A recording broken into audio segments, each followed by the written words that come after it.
بسم اللہ الرحمن الرحیم۔ روحانی صفائی کی ون ڈے سروس۔ اس کے بعد جب گھر آئیں تو 2 نفل پڑھ کر اللہ سے معافی مانگ لیں کہ اے اللہ، نفس نے آپ کی ناخوشی کی راہوں سے خوشی کا جو ادنا ذرہ چرایا ہو، میں ایسی مستلذات محرمہ مسروقہ سے آپ کی معافی چاہتا ہوں، کیونکہ نفس کا مزاج مکھی کا سا ہے۔ گلاب جامن پر مکھی اگر ایک لمحے کے لیے بیٹھے گی تو کوئی نہ کوئی ذرہ چرا کے بھاگے گی، اسی طرح نفس حرام لذت کو چشم زدن میں چرا کے بھاگتا ہے۔ لہٰذا اے اللہ، نفس کی ان خفیف اور پوشیدہ ادنا ترین لذتوں سے بھی میں معافی چاہتا ہوں جو میرے نفس نے چرا لی ہوں اور جس کا مجھے احساس نہ ہوا ہو۔ لہٰذا گھر واپس آ کر روزانہ 2 نفل پڑھ کر خوب گڑ گڑا کر گناہوں کی معافی اور آئندہ حفاظت کی خوب دعا کریں۔ اس کا نام ون ڈے سروس ہے۔ جیسے گندے کپڑوں کی صفائی ڈرائی کلیننگ والا کر دیتا ہے، اسی طرح گناہوں کی گندگی سے روح کی صفائی روز کی روز کر لیجئے۔ ری یونین کے لیے روانگی۔ نماز جمعہ کے بعد کھانا تناول فرما کر حضرت والا نے کچھ دیر قیلولہ فرمایا۔ ماریشس ایئر لائن کے طیارے سے 4:30 بجے شام ہم لوگوں کی سیٹ بک تھی۔ 3:15 بجے ایئرپورٹ کے لیے روانگی ہوئی۔ ایئرپورٹ یہاں سے بالکل قریب ہے، تقریباً 5 منٹ میں ایئرپورٹ پہنچ گئے۔ ماریشس کے مقامی علماء اور میزبان مولانا ابو بکر صاحب کا حضرت والا نے شکریہ ادا کیا کہ آپ حضرات بہت محبت سے پیش آئے اور دین کا بھی خوب کام ہوا، اللہ قبول فرمائے، آمین۔ 4 بجے حضرت والا نے فرمایا کہ عصر کی نماز پڑھ لینی چاہیے۔ بعض حنفیہ کا بھی قول ہے کہ 1 مثل پر عصر کا وقت شروع ہو جاتا ہے۔ چنانچہ مکہ شریف میں ہم لوگ جو نماز پڑھتے ہیں تو اسی قول پر عمل کرتے ہیں۔ اپنے ملکوں میں اس کی عادت تو نہ بنانی چاہیے، لیکن سفر میں ایسے موقعوں پر ایئرپورٹ پر اس گنجائش سے فائدہ اٹھانا چاہیے۔ سفر میں بعض دفعہ یہ بھی خطرہ ہوتا ہے کہ نماز ہی قضا نہ ہو جائے۔ حضرت والا دامت برکاتہم کی امامت میں ماریشس ایئرپورٹ پر نماز عصر ادا کی گئی۔ تقریباً 4:30 بجے ہم لوگ جہاز پر سوار ہوئے۔ ماریشس سے ری یونین کا فضائی سفر بڑے طیارے سے 20 منٹ اور چھوٹے طیارے سے 40 منٹ کا ہے۔ یہ چھوٹا طیارہ تھا جس میں ہم لوگ سوار تھے۔ جمعہ کے دن بعد نماز عصر قبولیت دعا کا وقت ہوتا ہے۔ حضرت مرشدی دامت برکاتہم پرواز کے دوران دعا میں مشغول رہے۔ ویسے بھی اکثر پرواز کے دوران حضرت والا کا دعا مانگنے کا معمول ہے۔ فرماتے ہیں کہ فضاؤں میں گناہ نہیں ہوتے، اس لیے امید قبولیت زیادہ ہے۔ تقریباً 5 بجے شام طیارہ ری یونین اترا۔ ایئرپورٹ پر حضرت والا کے شاگرد خاص اور خلیفہ مولانا عمر فاروق صاحب جو کراچی میں 4 سال خانقاہ میں رہے ہیں، انہوں نے بتایا کہ ان کے ہاں 2 روز پہلے ایک بیٹے کی ولادت ہوئی ہے اور اس کا نام جلال الدین رومی رکھا ہے۔ راستے میں مولانا عمر فاروق صاحب کے خسر جناب حافظ امین پٹیل صاحب نے کہا کہ مولانا عمر فاروق اور ہماری سب کی خواہش ہے کہ اگر حضرت والا کو زحمت نہ ہو تو اسپتال میں تشریف لے جا کر وہاں بچے کی سنت تحنیک ادا فرما دیں اور اس کے بعد خانقاہ تشریف لے چلے۔ حضرت والا نے ان کی درخواست قبول فرما لی اور اسپتال تشریف لے گئے۔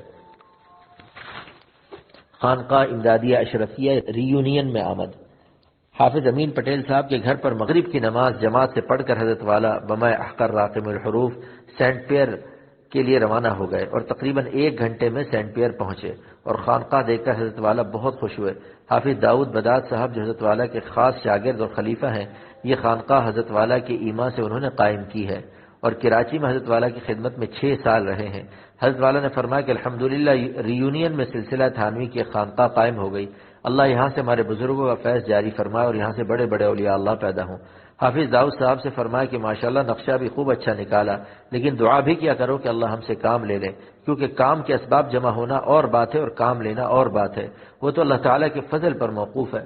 دعا کرو کہ اللہ اسباب تو جمع ہو گئے، کام آپ لے لیجئے اور قبول بھی فرما لیجئے۔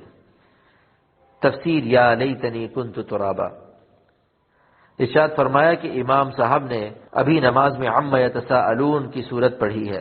نماز ہی میں داعیہ پیدا ہوا کہ اس صورت کا شان نزول اور تفسیر چند منٹ میں عرض کروں۔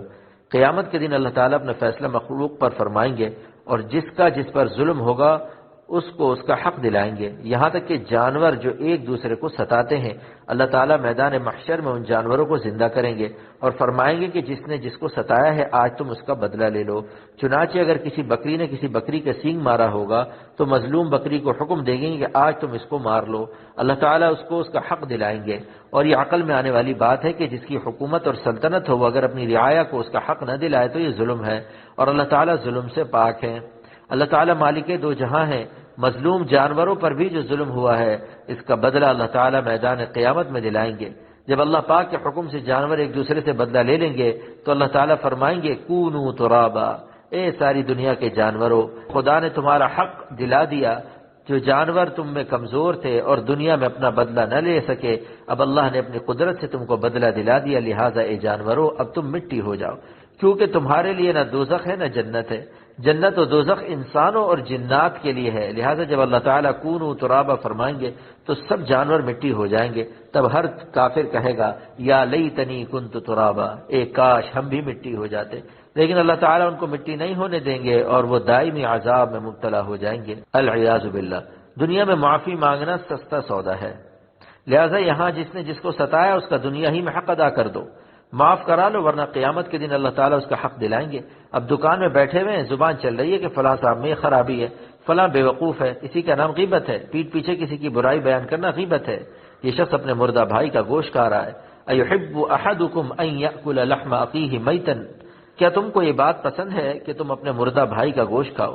وہ تو بیچارہ وہاں موجود نہیں کہ اپنا دفاع کر سکے، مثل مردہ کے ہے۔ غیبت زنا سے اشد کیوں ہے؟ غیبت زنا سے زیادہ اشد ہے۔ صحابہ نے پوچھا کہ یا رسول اللہ صلی اللہ علیہ وسلم، غیبت زنا سے زیادہ سخت کیوں ہے؟ آپ صلی اللہ تعالی علیہ وسلم نے فرمایا کہ اگر کوئی زنا کر لے پھر اللہ سے توبہ کر لے تو اس کی توبہ قبول ہے۔ جس سے زنا کیا اس سے جا کر معافی مانگنا ضروری نہیں بلکہ جائز ہی نہیں، کیونکہ اگر جا کر اس سے کہے کہ ذرا میں آپ سے معافی مانگنے آیا ہوں تو اس کو اور ندامت ہوگی اور اس کی رسوائی اور بدنامی کا اندیشہ ہے۔ زنا حق العباد نہیں ہے۔ اللہ کا احسان ہے بندوں پر کہ ہماری آبرو کی کیا حفاظت کی ہے۔ اللہ نے اپنے غلاموں کی عزت رکھ لی کہ اس کو حق العباد نہیں رکھا بلکہ اس گناہ کو اپنے حق میں شامل فرمایا کہ بس کہہ دو کہ یا اللہ جو مجھ سے یہ گناہ کبیرہ ہو گیا یا آنکھوں سے نامحرم عورتوں کو دیکھا، ان سب گناہوں سے معافی چاہتا ہوں تو معاف ہو جائے گا۔ بندوں یا بندیوں سے جا کر اس معاملے میں یہ کہنا نہیں پڑے گا کہ مجھے معاف کر دو، لیکن آپ صلی اللہ تعالی علیہ وسلم نے فرمایا کہ غیبت ایسی چیز ہے کہ جس کی غیبت کی گئی اس سے جا کر معافی مانگنی پڑے گی، بشرطے کہ اس کو خبر لگ جائے۔ مثلا کوئی گجرات میں ہے یا ڈابھیل میں ہے، اس کی یہاں کسی نے غیبت کی تو اسے اگر خبر نہیں ہے تو اسے جا کر معافی مانگنا لازم نہیں ہے۔ یہ حکیم الامت مجدد الملت مولانا اشرف علی صاحب تھانوی رحمۃ اللہ علیہ کی تحقیق ہے۔ جس کی آپ نے غیبت اور برائی کی ہے اس کو اگر خبر نہیں ہے تو اسے جا کر معافی مانگنا لازم نہیں، تو پھر کیا کرے؟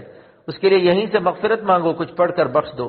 مشکاۃ شریف میں کفارہ غیبت میں یہ روایت ہے کہ یوں کہے اللہم اغفر لنا ولہ، کہ اللہ مجھ کو بھی معاف کرے اور اس کو بھی معاف کر دے، یعنی اس کی مغفرت کی بھی دعا کرے کہ جس کی ہم نے برائی کی ہے یا سنی ہے، یا اللہ مجھے معاف کر دیجئے۔ برائی کرنا اور سننا دونوں حرام ہے۔ جب کسی کی غیبت ہو رہی ہو اس وقت اس کا دفاع نہ کرنا اور گونگے کی طرح خاموش بیٹھا رہنا سخت گناہ ہے۔ اس سے کہو کہ آپ غیبت نہ کیجئے، مجھے تکلیف ہو رہی ہے، مجھے گناہ میں مبتلا نہ کیجئے۔ اس کا دفاع کرو، یعنی اس کی تعریف کرو کہ وہ اچھے آدمی ہے۔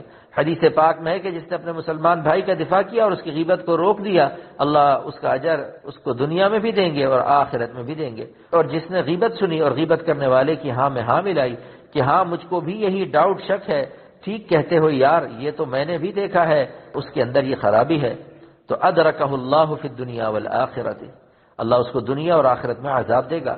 اور اگر دفاع کی قدرت یا ہمت نہیں تو اس مجلس سے اٹھ جائے جہاں غیبت ہو رہی ہے۔ لہذا روزانہ اللہ سے یوں کہیے کہ اللہ مخلوق کا کوئی حق ہم نے مارا ہو، کسی کی غیبت کی ہو یا غیبت سنی ہو یا ان کو برا بھلا کہا ہو، تو یہ جو میں صبح شام تینوں قل پڑھتا ہوں اس کا ثواب ساری امت کو دے دیجئے، یعنی جن جن کے حق ہمارے اوپر ہیں ان کو اس کا ثواب دے دیجئے تاکہ قیامت کے دن آپ ان کو ہم سے راضی کر دیں۔ تو انشاءاللہ یہ تینوں قل والا وظیفہ آپ کو مخلوق کے شر سے بھی بچائے گا اور ساتھ ساتھ بندوں کا حق بھی ادا ہوتا رہے گا۔ منشا یہ کہ غیبت کا کفارہ یہ ہے کہ جب تک اس کو اطلاع نہیں ہوئی تو جس مجلس میں غیبت کی ہے ان لوگوں کے سامنے اپنی نالائقی کا اعتراف کرے کہ ہم سے بڑی نالائقی ہوئی، اگر ان میں ایک عیب ہے تو سینکڑوں خوبیاں بھی ہیں، اور اللہ سے بھی معافی مانگے اور اس کو ایصال ثواب کرے۔ لیکن اگر اس کو آپ کی غیبت کی اطلاع ہو گئی تو اب اس سے معافی مانگنا واجب ہے، اور اگر اطلاع نہیں ہے تو خواہ مخواہ جا کر اس کا دل خراب مت کرو۔ اس بیچارے کو خبر بھی نہیں ہے اور آپ کہہ رہے ہیں کہ مجھے معاف کر دیجئے، میں نے کل آپ کی غیبت کی تھی، اس سے اس کو اذیت ہوگی۔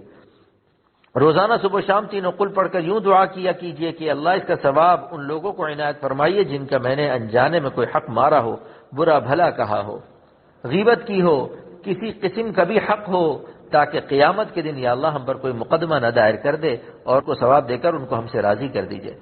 اس طرح انشاءاللہ آپ جنت کے راستے پر آ جائیں گے، کیونکہ جنت اس وقت ملے گی جب اللہ کے حقوق بھی معاف ہو جائیں اور بندوں کے حقوق میں بھی معافی ہو جائے۔